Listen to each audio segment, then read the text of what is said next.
All right, good afternoon, everyone. How are you? My name is Tom Ashley, and I'm CEO of NAFA Florida here in Tallahassee. Thank you for being on our third day. Here it is Wednesday, the third day of our Financial Advisor Sales Symposium. And we have just had some awesome speakers so far this week. Those of you who were on Monday, just a great presentation from Julie McNeely, and yesterday, Delvin Joyce, and it was just a great week so far. And I know that you're going to hear another awesome presentation today from BrandonHeckert. We'll get to him in just a moment, but first, let me introduce to you our state president, Craig Duncan from Clearwater. Craig, take it away there. Yes, good morning or afternoon, NAFA, Florida. And if this is your third day, you get to hear me say the same thing all over again, but here we go. First of all, thanks everybody for attending our virtual conference. We would have loved for it to have been in person, but it just wasn't practical when we had to make the decisions back in March as to whether to commit to a bunch of money or not when we didn't know where this pandemic was actually headed with variants and everything else. So we had to do one more year of virtual. And thanks for joining in. And I want to welcome our sponsor, the Rosenthal Agency.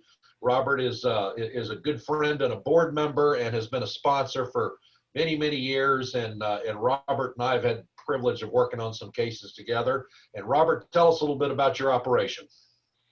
Well, we've been around for over 30 years. I'm second generation. My father started the business. We love to help brokers with life, long-term care, annuity, life settlements. We're here to help you help your clients. We all have had clients that didn't get a good offer one day or declined. That's really a bad offer. But not all carriers look at things the same. You'd be amazed at some of the niches that are out there. You know, we've had many cases that were highly rated or declined, and we got standard or even preferred rates because the carrier they went to the first time just didn't like a specific issue. Tom Ashley's going to post a link where you guys can all download my list of underwriting niches. Everything you see on this list will be everyday offers from everyday companies. It's just knowing where to go. So if you've got a client that you placed at a table to and you'd like to see, can we get them a standard? Well, connect with me and I'll tell you what I need to shop the case and find out. And you know, if you have to move the client to another company because you were able to do a better job for your client and you have to get paid a second time, I'm sorry. But you know, there's diamonds in the rough out there, and there's a lot of cases where we're able to help you help your clients. If you've got clients that are if they're working 20 hours a week or more and they're a decline everywhere, I've got an endow at age 95 whole life that they can buy up to $100,000. And the only question is, are you actively working 20 hours a week or more? Now, it is a group type of product, and there are some caveats that go with it, but that's the only question to get approved. You know, so if you have a need for something like that, reach out to me. Tom? Very good. Thank you, Robert. We appreciate that. And Craig, are you ready to go here? I'm ready. Let's keep on rolling through here. So hopefully everybody on this call is a NAFA member, but if you're not, let me take 60 seconds to tell you why you should. First of all, NAFA helps make you more successful every day. It helps build your business. Major carrier surveys say NAFA members make more money than non-NAFA members do. We're civic-minded and we love networking. Our biggest thing, though, is advocacy. We are your representatives on your boots on the ground in Washington, D.C. and Tallahassee, Florida. I've been working the halls of Tallahassee since 1994. Know pretty much all the legislators up there, and I go up there and work every session to help protect your jobs and your policyholders' options. I've also made trips to Washington, D.C. to work the halls of Congress for benefits, tax benefits for our products, and saving those tax benefits. So we need your help and we need your support, and we're the ones that are up there taking care of you.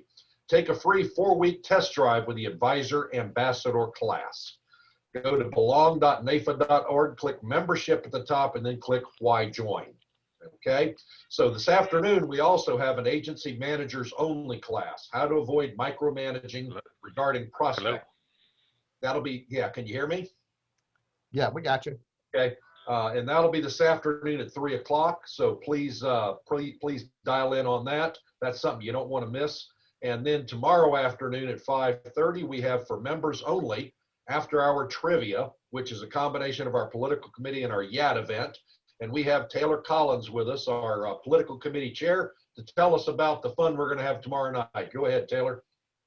Thanks, Craig. It's a YAT and IFAPAC combo event. It starts at 5:15 tomorrow night. So, finish up your calls and then grab a beverage and come answer some trivia questions.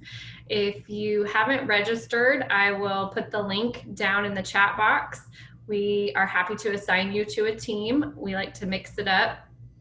The boomers beat the millennials last time, and we'd love to see the millennials kick the boomers' butt as well. Again, I just finished up the questions, so I hope that everybody has a lot of fun. There's some easy ones and there's some tricky ones. So hope to see everybody tomorrow at 5:15, and again, I'll put the link to the registration in the chat box. All right, thank you, Taylor. We appreciate it. Look forward to tomorrow night. Look forward to a good time. I'm going to turn it back over to you, Tom, to introduce our speaker, the best CEO in all of NAIFA. And the only reason I took the president's position is he had my back. And my good friend, Tom Ashley, take it away. Craig, I meant to tell you I'm taking the next 2 months off. I meant to tell you about that, but oh, you do? What a coincidence. No, very good. Thank you for the nice compliment. That's very nice. Just a couple of things. That YAT PAC event tomorrow evening at 5:15 is a blast. We've had a couple of those already, and if you want to have a lot of fun, you need to dial in at 5:15 when Taylor drops the link in here in a moment and enjoy that. Just a heads up, that is for members only. Unfortunately, it's for members only. Federal election guidelines and laws only permit us to allow members into that particular event. So you got to be a member of NAIFA Florida. Most of you on this call right now, I'm sure, are NAIFA Florida members. So we look forward to having you tomorrow night during that. I know Taylor, excuse me, and Darian do as well. Yeah, Craig mentioned the convention. Yeah, we had to cancel it. The board of directors decided that back in early March that we needed to pull that trigger to get out of that contract because we weren't sure where the variants were going and the vaccinations and where we would be in July, which in my opinion was probably the right decision. But we have signed the contracts for next year, 2022. Watch your emails this fall. You'll start getting save the dates. In the middle of July, the 13th through the 15th, we'll be back at the Reunion Resort. Just a fabulous, fabulous property for us.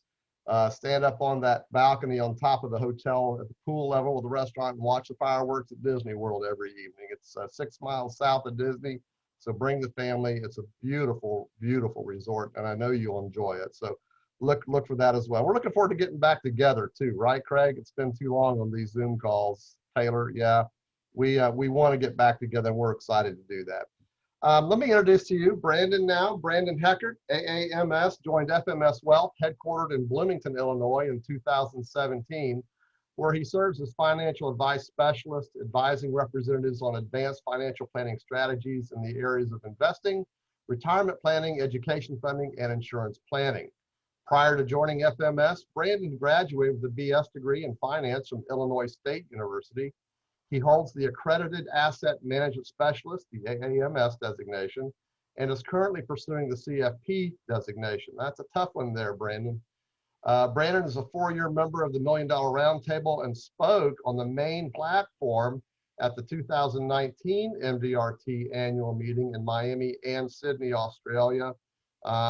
Quite an achievement for someone so new to the business, so young in the business. So, and that's one reason we have you here with us today, Brandon. We want to hear all about it. So, of course, he's a proud member of NAIFA, and we're so glad to have you, Brandon. So take it away. Hey, it's an honor to be here. Some of the speakers that have already spoken, I've looked at the lineup, a great group of speakers. So it's an honor to be grouped in with some of them, and I'm looking forward to sharing. So I'm excited to share a few of the concepts that myself and my firm have found useful in this ever-changing industry we're experiencing today. Our business is changing so rapidly, and we've been given a ton of challenges to have to work around. Whether it's learning how to do a virtual meeting to overcome that lack of physical interaction due to COVID, the numerous law and regulation changes that we deal with across the US, or finding ways to keep that steady flow of revenue coming through the door. Outside of these, one of the biggest challenges, but also opportunities that we have found, our firm identified early on, was a lack of transition or succession planning going on in our industry. This actually started as an issue with our own firm. Now to us, transition or succession planning isn't just making sure that someone is there to operate your business when you're gone, but more so trying to make sure that there's a plan in place. So not just necessarily figuring out how to sell your business to another party. So to us, it means partnering with younger advisors in the firm to create a roadmap for transition of ownership. It also means creating a mentorship program so the next generation is confident when it's their turn to advise. It means adapting to the challenges that we all face to create a more seamless business process. So our business or our industry is transitioning in a way that we work with clients. As you notice over the past 18 months, everything has become almost face-to-face. We're now getting back to normal. So we're trying to figure out how are we going to operate after all this is over. And so transition planning is not just from senior advisor to junior advisor, but transitioning how we operate our businesses as a whole. Now is a better time, in our opinion, than ever to start building out that succession plan as we're starting to approach the great transition. Since the topic of my presentation is how younger and older advisors can and should partner for numerous reasons, I like to start with an interesting stat that to me was pretty eye-opening. Based on a study done by J.D. Power in 2019, the average age of a financial advisor is 55 years old, with approximately 1/5 being 65 or older. Now, surprisingly, advisors under the age of 40 account for only 11% of the advisor population. And as you can see, over the next decade, there's going to be a massive shift in our industry. There's going to be that need for a blueprint for all financial advisors, the newer and the older advisors, to build out the succession plan to ensure that their clients are being taken care of and the transition of their business is as smooth as possible. Now, whether you're the advisor that is planning to retire in the next 10 years or the advisor looking to step into that role of successor advisor, there's so much learning and planning that needs to be done today. So with the average age of the advisor increasing and the overall population rising, there's going to be a significant demand for good financial advice. And now to me, I see this as a massive opportunity. So it's time to take advantage of that. Before I get into the discussion, I want to share a little bit about myself and how I actually got to be here today. So growing up, I never knew what it was exactly that my father did. I just knew that I wanted to do what he did. Seeing him interact with so many people throughout the day and being able to travel, all while still having the flexibility to come to my sporting events and my school events, it seemed pretty interesting to me. All while seeing him dressed up in a suit every day seemed pretty cool. And I'm the youngest of four. None of my older siblings wanted to join the business earlier on. And so the year before I decided what I was going to do in college, my father urged me to explore finance or financial advising, as he thought this would be a good fit for my personality. So I decided to go in that direction. And as I got older, I finally understood what it was that he did and why he did it, more importantly. I decided that being an advisor was the path that I wanted to take. So my first real experience in the industry started when I interned at my father's practice at the age of 18 in the summers. I was mainly filling out forms and filing forms, but I did get the chance to sit in on quite a few of his meetings, which helped me start to pick up a flow of the conversation that he had with the clients. I think this was where the groundwork was really laid as I started to realize more and more about what our industry, what this industry was about, the finance industry. After my second year of college, I wanted to get more exposure. So I ended up moving and working with another company as I became a licensed life insurance agent intern with Mass Mutual. This internship was a great learning experience for me, but it was tough. It was unpaid. I was actually out there calling on prospects to do business with me. We were required to call 250 people a week and set at least 15 meetings per week. So as you can imagine, as an intern, it's just kind of a daunting task. And I realized just how hard it was to get started in this industry. And this was just an internship. So this was what the eye-opening experience was for me about this industry. I think every single person in my little 3,000 person hometown ended up getting quite a few calls that summer. I graduated from college with a degree in finance at 21 and started working with a company called Country Financial at their home office right after, doing advanced planning and case prep. This job was great for me because it really helped me learn more about the industry before I was actually out there advising clients. My biggest takeaway from the job was that I was actually able to build my confidence in the industry and the products involved before I was actually out there selling those products and making those recommendations. I'll reference this in a bit, but this first job was crucial to me in building that confidence needed to start as an advisor one day. After being there for about 2 years, I decided to make the jump and become an advisor. Now, this decision was not easy for me at all, as I always planned to work behind the scenes before being an advisor for maybe about 5 years. That's just a number that felt good to me. I always remember my father and his advisor friends asking me why it was that I wasn't going to start yet. You know, what kept me from jumping into being an advisor? And to be honest with you, I didn't really have an answer. I just felt like I wasn't ready yet. After many conversations, I realized that they were right. Now was a better time than any to get started in this industry. I decided to join my father's practice at the age of 22, and I decided to move as I felt the industry of helping others with their own finances would be a lot more rewarding, and I understood it meant that I had the flexibility and freedom of running my own business. And I'll admit that starting off in the industry was not easy, as we all know. Getting enough prospects to meet with you is tough, and then finally, when they do agree to meet with you, you have to feel that pressure about getting them to open up and actually want to do business with you. Now, for me, when I started, the average client age was probably 2 to 3 times older than me. And at the time, in my head, this was probably one of my biggest obstacles, getting older clients to open up to me and feel comfortable with me as their financial advisor. What I didn't realize then, and actually found out soon after, was that my age, or that the advisor's age, has no impact on what the client thinks. It's all in your head. It really is. So as a younger advisor that's grown up in the industry, I've learned so much from the experiences of the more senior advisors in our firm. I've seen how the opportunities can be created by working closely with other advisors in the firm. From the senior advisor sharing knowledge and experiences to the junior advisor learning as much as they can to build up their practice. Both parties are benefiting, not just by learning, but also by creating a system of continuity inside the firm. For younger advisors, my recommendation is always to try to partner with those advisors that are in their first generation and have been around for a while. Learn from them by doing joint work and sitting in on their meetings. This is 100% the way that I learned the most whenever I first started. I was sitting in on nearly every single one of my father's meetings or his partner's meetings. And if I were to set my own meetings, I'd also ask one of them to join me in my meetings, so I felt more comfortable. I'd usually open the meetings up and the senior advisor would step in and start the planning process. I was trying to grab as many pieces of information from each of those meetings I could eventually use to run my own meetings. And to me, this really helped build my own confidence. Now, we all know confidence is key in this industry. No matter if you're just starting off or you've been in the business for 20 or 30 years, confidence is key when you're starting off. And I learned this very early on. And as a younger advisor, this was something I really struggled with. You feel like you don't know enough to have a good meeting. And I'll tell you from my own personal experience, again, it's something that's mental. You just have to get this out of your head. You don't have to know everything. If you're in a meeting and you're having a meeting and something comes up that you're unsure of, you don't have to be afraid to let the client know. You can look it up and you'll need to follow up later. You just have to make sure you do follow up as promised. Try working with those other advisors to build your comfort level.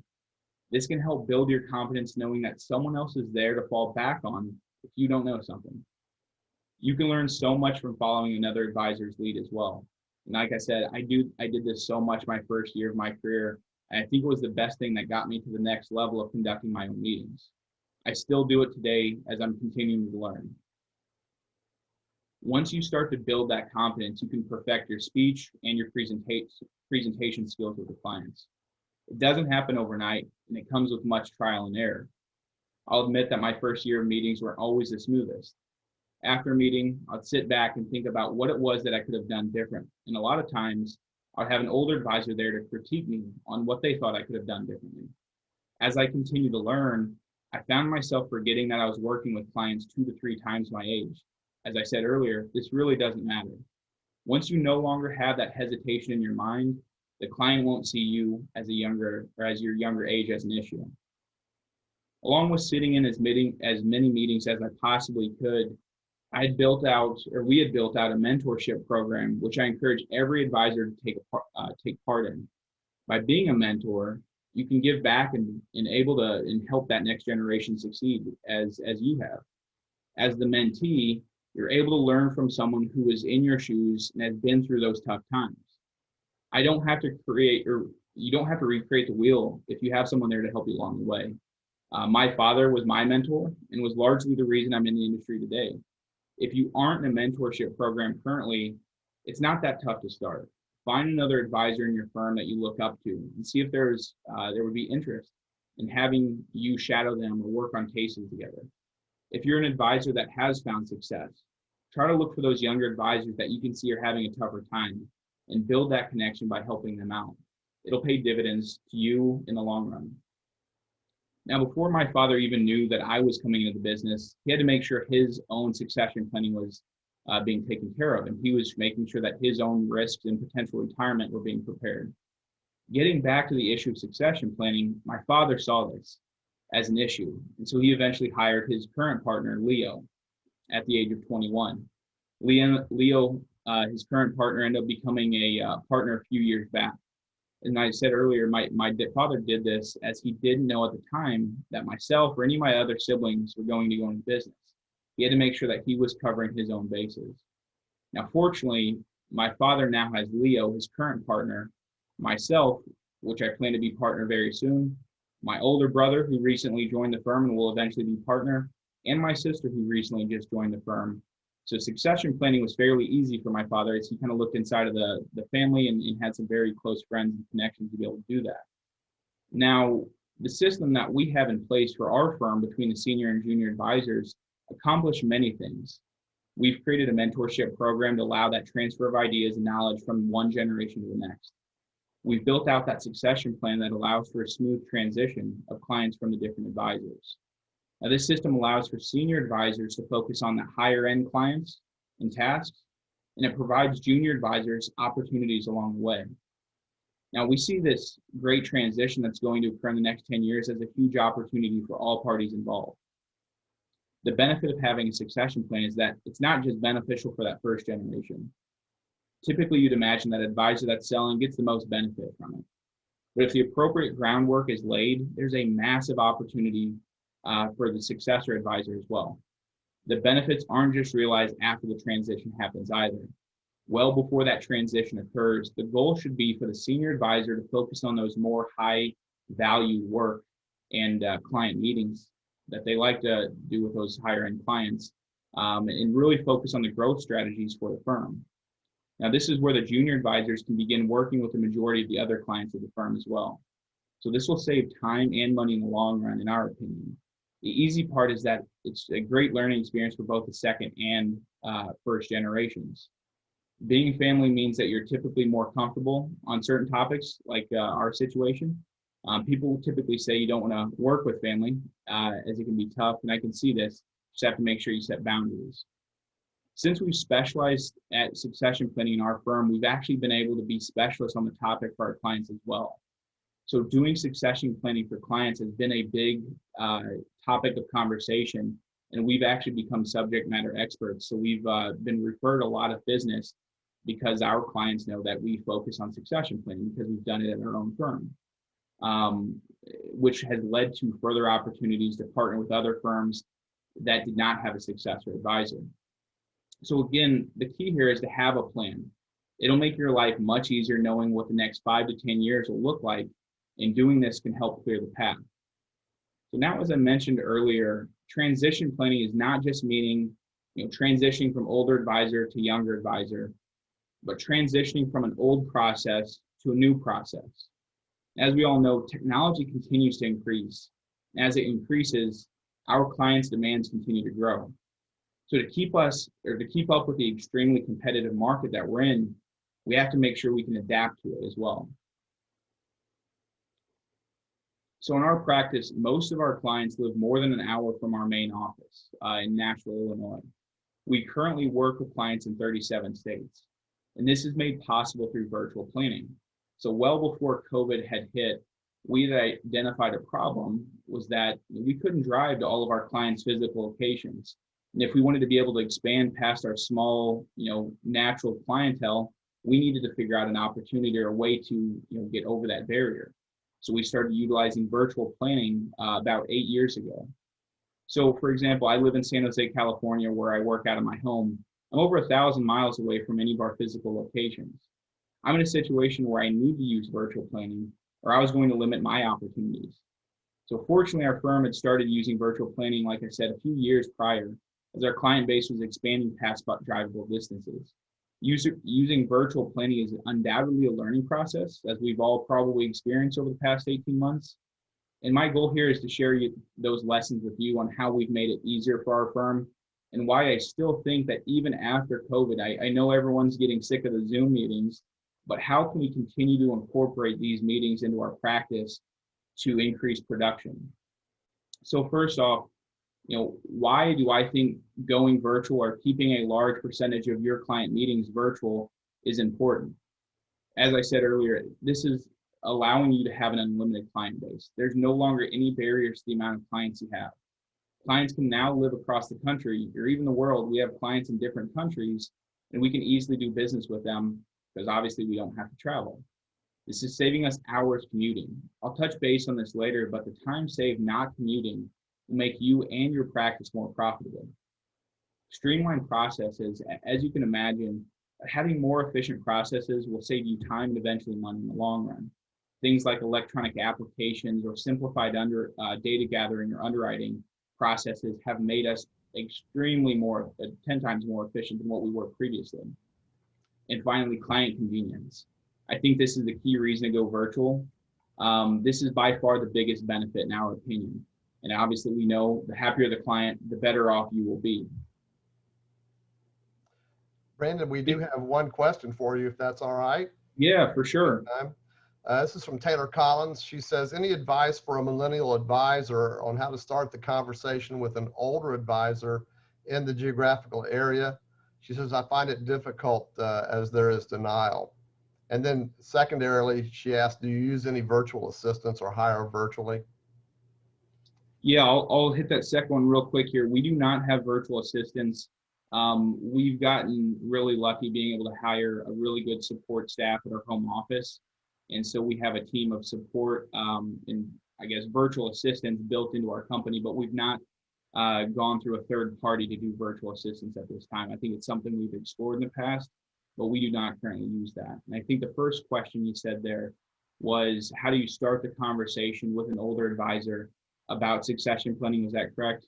Yes. So I think it's always in the back of the older advisor's mind. I think that eventually they're trying to figure out, if they don't have a succession plan, what is my next step, or what is my exit from the business? What does that look like? So I think every advisor kind of has that in their mind. From experience, from what my father and the other advisors we've worked with, it always seems like that's one of the bigger concerns that people have, because obviously there's not a lot of younger advisors. As I showed that stat, the percentage of younger advisors looking to get into the business is fairly low. And so, I think everyone knows there's demand to make sure the business continues. So I think the conversation is fairly easy for us. At our broker dealer, we've had, like I said, we speak on the topic of succession planning. And so we kind of became known as the subject matter experts. So our broker dealer has actually referred us to other advisors who are looking for a succession plan, who don't have one internally. And we've had that conversation. That's actually resulted in a few acquisitions for us. And so I think the need, every advisor in that older generation know the need is there. It's just a matter of getting that same conversation going. It's almost like prospecting, because you think the need's there. Same thing with a client. It's just a matter of trying to have a clear roadmap on how that succession process actually starts. So I think, again, everyone knows the need's there. Just trying to get that conversation started, which I know is tricky, but it's the same thing as just being upfront with it, trying to have that conversation, letting them know that you are interested, and being a bigger part in that succession plan, I think is the biggest part. Taylor, did that get it, you think? Okay, thank you. Great question. And so hopping back into it, the interesting thing about virtual meetings is that the clients can still come into the office. So this is kind of a cool thing that we figured out early on, is that virtual meetings don't just have to be, myself in my location in San Jose and a client in their home. It can be, which is fairly convenient, but the client can still come into one of our locations. We have a few locations, which I think still provides that physical presence. So you don't always just have to be there, or we just don't have to be there physically. So for example, we'll bring clients in, they won't know that I won't be there physically. The staff will schedule the call or the meeting, the client will come in. I'll already be on the big screen by the time the client comes in, and I conduct a meeting as if I'm there. Nothing changes. I don't talk about, hey, thanks for coming in. I hope it's okay that I'm on the big screen. I just jump right in the meeting as if I'm there. And this has allowed us to do a lot more business, because as you can imagine, the more locations, the more clients you have, the harder it is to get to those physical locations. So we've really perfected this process. And realistically, if you give the client the option, hey, is it okay if I'm not going to be there physically? A lot of clients want to see you face to face, but if you don't give the option, I mean, they're still getting the same benefit. I'm still doing the same planning, and it's more convenient for me. The client, again, doesn't realize anything. So as long as they're getting good financial advice, they don't have any issue with it. So it's been a really interesting process for us. We've learned quite a few different things along the way. So if they do still want to come in, we'll have an assistant sitting there with them. They still get that physical interaction. It's just me not having to travel to all of our locations if timing is tight. So, I like to reiterate this because I want to continue to think about how virtual planning will eliminate those physical barriers that we used to have before technology like this. This is going to open up the door for so many more opportunities for yourself and your practice, in my opinion. And you have to start thinking bigger, I think. Start thinking globally. There's nothing preventing me from being able to have clients across the world because of this technology. And as we all know, client benefits, I think, are the most important reason why we're all doing this. So this allows clients planning when they need it. The hassle of trying to work out schedules is nearly eliminated now that a meeting can be held over the web. You don't have to think about that travel. So schedules can become more accommodating if driving is no longer involved. During global pandemics, we've all experienced how useful Zoom has been. Even though it's not the most favorable because everyone likes that physical interaction, it's become extremely useful. We've been able to continue our practice. I think the finance industry and financial planning over the past 12, 18 months has been one of the most profitable industries to be in, because the need for financial advice increased, and we became more profitable because we were doing a lot of our meetings over Zoom. So we don't have to think about the weather. We have a lot of clients that are in northern states, so it snows a lot. We don't have to wait and say, hey, next time, whenever the roads are cleared, you can come into the office. We can still have our meetings with them. So overall, it's the ease of use. The clients can continue to have a meeting with us from the comfort of their home. Literally, we can be anywhere around the world and still have a client meeting. And one of the most important benefits I see is ease of access for screen sharing. So whenever we have meetings, clients will usually bring in physical statements. And obviously, if you are looking for something and they didn't bring it in the office, then they have to try to look it up on their phone. It's always just kind of a hassle. But if they're there in front of their computer, they can just log right into the system, share their screen, and you can get exactly what you're needing right then and there. So it's become a lot more efficient process for us to be able to do Zoom meetings for case prep. And as I said earlier, the statistic behind why I think using virtual planning makes sense, everyone knows the benefits of it, but if you actually sit down and try to calculate the amount of driving time it takes you to get from meetings. So if you eliminate an average of 2 hours of commuting per day, depending on where you're located at and where your clients are, we gain on average about 500 hours of workable time per year. Now, depending on the rate we value our time, this could be the difference in hundreds of thousands of dollars per year. we found that the success ratio for closing business virtually is actually significantly increased as well. So over the past 2 years, the success ratio for a close after just 2 meetings is nearly 70%. We believe that the virtual meeting actually streamlines the client's planning needs, leading to a quicker close. So a lot of people have obviously experienced different Zoom. You can use Zoom, you can use GoToMeeting, Slack, Teams, Skype. There's a lot of different systems out there. It's just a matter of figuring out which one you like the best and knowing how to use it front and back. And so just figuring out how to integrate it into your practice, making sure staff knows how to use it. In our opinion, starting with current client reviews was always the most beneficial, because that allowed us to work with those clients where we had a really warm relationship with. So we could start with current client reviews when we were doing our Zoom meetings. That way it was an easy introduction into the planning process over virtual planning. And so as we all know, like I said, the structure of meetings is different for returning clients versus a new prospect meeting us for the first time. So this is a question we always get is, whenever you're doing virtual meetings, how do you conduct a meeting if it's a current client versus a new prospect? When we first started using virtual planning, most of our clients have already met us face-to-face, which meant there was a high level of trust with us. Most current clients that live further from one of our locations really took to using the software, since it meant they wouldn't have to drive long distances to the meetings, and we didn't either. If they did come into one of our physical locations and the advisor wasn't physically in the office, we'll have someone in the office to greet them, a staff, and set the meeting up. They'll bring us up on the conference room screen. We begin the planning process as normal. With clients, most thought the idea of having the advisor being halfway across the country and still being able there to help plan was amazing and pretty entertaining. On the other hand, when we have new prospect meetings, the first meeting is the most important for that client-advisor relationship, as we all know. If you cannot get the client's trust early on, that new business process can take months, not happen at all. So if the first meeting does go well and you earn the client's trust early on, that new business process can start. And at first, we asked ourselves, how could we build a true client-advisor relationship when we were never meeting the client face-to-face? I think this is always the biggest obstacle that most advisors see, is how am I supposed to build an effective relationship if I never meet a client? The way that we were able to move past this was by telling our story, focus on the planning, and finding ways to overcome that lack of interaction by having a client come into one of our locations, but us just not physically being there. One of our locations in Janesville, Wisconsin, there are, I would say, over 90% of the clients that I have there, I've never met face-to-face. And I don't think there's any issue, because again, I'm always there to interact with them. If they do need to interact over phone, over Zoom, they can come in. We have a great staff. So they never are discounted any value that we provide. I think their service has actually increased because we can get to them quicker.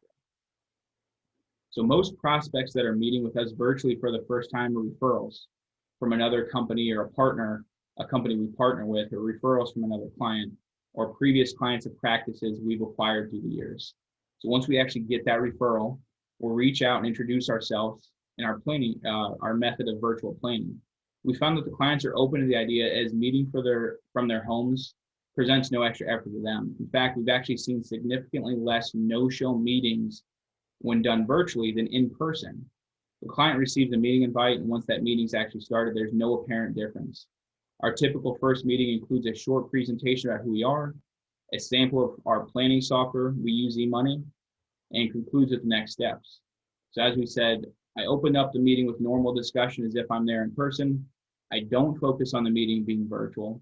I provide an agenda on the screen so we know what we're going to be talking about during the meeting. I jump right into the plan of the review. I provide those follow-up instructions. So it's a very streamlined process we have whenever we're meeting with clients. In addition to using virtual planning, I think a big jump for life insurance and investments to keep streamlining processes with virtual applications. Once the client agrees to do business with us, we can complete nearly all of our paperwork virtually. Everyone's experienced this in some capacity. Most life insurance carriers utilize virtual applications. I think most investment companies use it now, but our broker uses DocuSign on investments. We can complete an application, email it to a client, have them sign it, and then submit it. And a new account can be set up in less than an hour. Once we collect the client's basic information and policy design, the client receives an email with that general underwriting question for those accelerated underwriting cases. And this cuts that processing time down tremendously. So whether the client gets approved on the spot, more information is needed, this process cuts standard underwriting time in half. So quicker processing time means more revenue in the door sooner and more time spent talking with more clients. So try to utilize those electronic applications for life insurance investments if you aren't already. Like I said, it eliminates nearly all paperwork. I work in my home office. I don't even know, I actually just got ink from my printer, and it wasn't something work related, but I didn't have ink in my printer for probably over 6 months because I don't print anything off. Everything is done virtual. Like we said, this cuts processing time down significantly. As we know, accelerated underwriting time or accelerated underwriting can provide decision on life insurance cases in minutes. Most life insurance carriers utilize accelerated underwriting in some capacity. And finally, investment accounts can be approved and established in less than a day. So as we're seeing here, if we can streamline the process, that means that new business is coming in the door quicker. So the big thing here is lessons learned. What we figured out is you can't let your mindset prevent you from utilizing these processes. We know it's a change, but you can't let your mind prevent you from moving forward with this. It's new and it takes some adaptation, but after you get past that initial hump, it's going to make you a lot more profitable. It is usually the advisor's mind causing those limitations for using virtual planning and virtual applications. The client doesn't care. The less you focus on the meeting being virtual, if you are having those virtual meetings, the more traditional the meeting will feel to the client. You just need to make sure you know the software you're using front and back. And the success of this process is it really just simplifies the client relationship. So almost nothing compares to giving a client a physical handshake. We all know that. And especially at this time when we haven't been able to do so for such a long time, that's something we really want to get back to. However, in the end, we have the same ability to provide a client a detailed and customized financial plan tailored to their needs, whether that's done physically or virtually. So we often say to the clients that it doesn't matter where we are as the advisors, but rather where do you want to go? Where does the client want to go? What are their goals? These methods serve the needs of many, not just our clients. The other advisors and I can save time commuting to work and traveling those long distances to meetings. We're no longer limited by the distances our cars can take us. With the help of employees or a simple click of an invitation to a web conference, we can be face-to-face with clients on the other side of the country. We've been able to diversify our clientele in a way that was never possible before this technology. So using web conferencing and electronic applications is really just the beginning for our industry. As technology continues to evolve, we continue to learn how to cater to everyone's needs in a more efficient manner. It's made us better and more effective advisors throughout the process. So this leads me to my biggest transition that we see going on with many firms, and that's that we recommend you try to make that transition as well if you haven't done so. As we all know, competition is greater in our market now more than ever. The sale of a product is what generates revenue in a firm, but the sale should not be what defines our firm or industry. We have to start thinking about how we can transition from the sale of a product to the process of a detailed financial plan. Our firm at one point many years back was very sales driven, very transactional. There's still many operations that run this way, and there's nothing wrong with that. But my father realized early on that a transactional business is not really as sustainable. He was out there selling as many life insurance policies as he could. He did a really good job at it. But something started to change for him, though. He realized that when he sat down with a client and he had a more detailed question regarding their total financial plan, that a sale almost always came naturally as a result of the planning. We now consider ourselves a holistic planning firm and do full financial planning for all of our clients. There are many tools out there that you can use to assist with this planning as well. We use a system called eMoney. I think that's one of the more popular ones here in the US, which has worked very well in our operation for a number of reasons. This system can project out the client needs and goals, and it really helps clients stay organized. And for us, this tool has opened up the door for new business with existing clients that have already had assets outside of our management. So, for example, when you're going through and doing the data collection, you actually end up finding out that there's some assets out there that maybe aren't in your, that you're not managing. So we've changed the way that we think about the client meetings. We don't create the needs for the client. The planning creates the need for the client. We uncover those needs by planning and recommend the tools that can be used to fill those gaps. I think there's so much opportunity for younger and older advisors alike, as I mentioned. I think there's a large demand or a larger demand for our services now, more so than ever. I think focusing on building out that transition plan and bringing in new and talented advisors is very important. So make sure to help those younger advisors, as you know how hard it was to get started. And as a younger generation, learn as much as you can now. I urge you to start transitioning the way that you think and operate your business. Society is changing rapidly, and we as an industry need to adapt to it. Start to think about the bigger picture. Think globally. Don't limit yourself. And as this industry, it's going to be primed to be the best profession for the foreseeable future. Take advantage of it and be prepared for that transition. I appreciate sharing with you all today. Hopefully you found some value in what I discussed. And if there's any questions, I think we can hop right into it. All right, thank you, Brandon. I actually do have a question for you. And if this is a little too personal, please feel free to say so. But we have a question. It says, want to know if you could use your dad's succession plan as an example. How was he allowed to buy in? How open was your dad in sharing his succession plans? The person asking the question said, that is usually what I see as the challenge. The older generation keeps everything close to the vest and doesn't share, and the second generation gets upset. Yeah, so I'll start with the original succession plan that my dad went through whenever he originally hired Leo, who is currently his partner now. And so brought him on as a younger advisor, not knowing at that time that he was going to sell anytime soon. One thing that caused a quick change was that shortly after he hired Leo, it was about 5-6 years, my dad took on a pretty big engagement with another industry event or organization, which caused a lot of his time to be pulled from advising. And so at the time, the need was really heavily there. And so my dad either saw it as, all right, we're going to have to really ramp down and stop a majority of all production, or I can figure out a way to incorporate or bring in this younger advisor, because he did trust him at the time. He really trusted him, even though he was younger.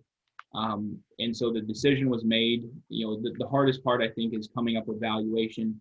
Our industry, there's a few different valuation methods that I think are used, but for finance, I mean, or financial planning, I think reoccurring revenue and using a specific multiple, it's fairly standard across all companies. And so the valuation was there. It was just, it was fairly easily structured. I think what's becoming a little bit more difficult now is for us, we've grown so quickly that now buying into the firm, I'm working now on the succession plan of our operation. It's gotten a little bit more difficult because, again, we've brought on new companies and there's been a lot of change. So I think, you know, the specific succession plan that my dad utilized early on was, you just have to make sure that you agree on a valuation with that purchasing advisor, and then you figure out what the roles are going to be going forward. So if someone is really interested in learning how we've operated it, we can actually sit down and run some of the examples and scenarios that we've used. Like I said, my father, he's going to become an industry expert on this and speaks about this pretty frequently at different events, whether it's NAFA or other organizations. And so we'd be happy to sit down and have a quick call. We've done it with numerous other advisors who are in the same situation, because we understand there is a massive need for that plan at this time. Because, like I said, the numbers of older advisors are increasing, and there's not as many younger successor advisors. So there's a big demand for it. So we're happy to sit down and kind of talk about that a little bit more in depth. For anyone who's interested, just reach out to me and we can schedule a meeting. All right, thank you for that. And just to confirm, Brandon, the tool that you use is eMoney Advisor. Is that correct? eMoney? Correct. Yep.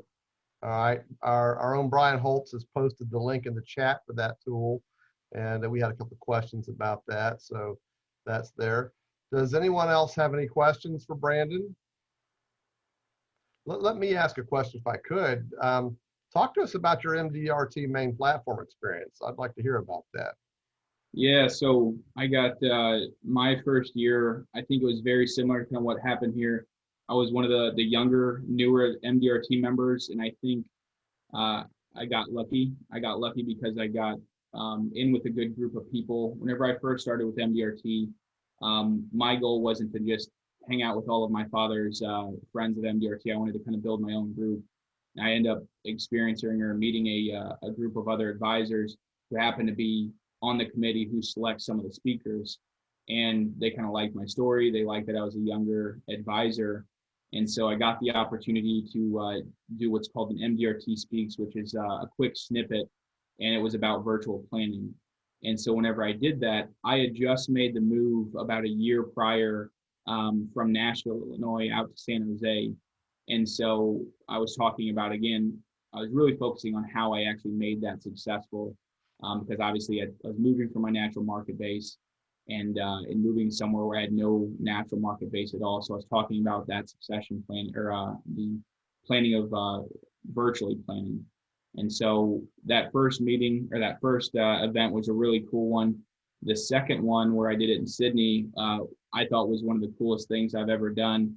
I actually got the opportunity to speak in front of, I think it was about 15,000 MDRT members, and my father was actually on stage with me. And we had a very similar presentation where we talked about succession planning and mentorship. So that was a really cool one for me in Sydney, because I got to do it with my father in front of such a big group of people from around the world. That's awesome. I think I've seen photos of that presentation too. Yeah, it was cool. Yeah, that was a nice thing to do. I'm not showing any more questions in the chat feature here. So I think we'll go ahead and wrap it up. And Brandon, our thanks, of course, for an awesome presentation. We really do appreciate it. Appreciate you taking your time there on the West Coast to join us today for your presentation. Very helpful, very beneficial. So thanks very much. Yeah, thanks for having me. Would like to remind everyone to please, if you're an agency manager, agency owner, would like to attend the managers only bonus session this afternoon at 3 o'clock. I did put the registration link in the chat feature there, so click that and register if you've not already done so. Wendy Weiss will be with us and chat for about an hour on how not to micromanage your field force. And I think you'll enjoy that presentation as well. Mr. President, Craig Duncan, I'm going to turn it back over to you to close us out. Okay, I'll try not to microwave the board next time we get together either. So good shot there. Thank you again, Brandon. We appreciate it. Thank you again, Robert, for sponsoring. We appreciate your always continued effort to help the association. Don't forget, tomorrow, if you're in the long-term care business, you'll want to catch Carol Golden right here, same bat time, same bat channel, 12 o'clock noon tomorrow. And don't forget about Sips and Tips on Thursday night. And thanks everybody for your participation.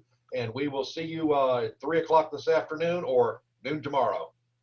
Take care. Thanks very much, everyone. Bye-bye now. Bye, everyone.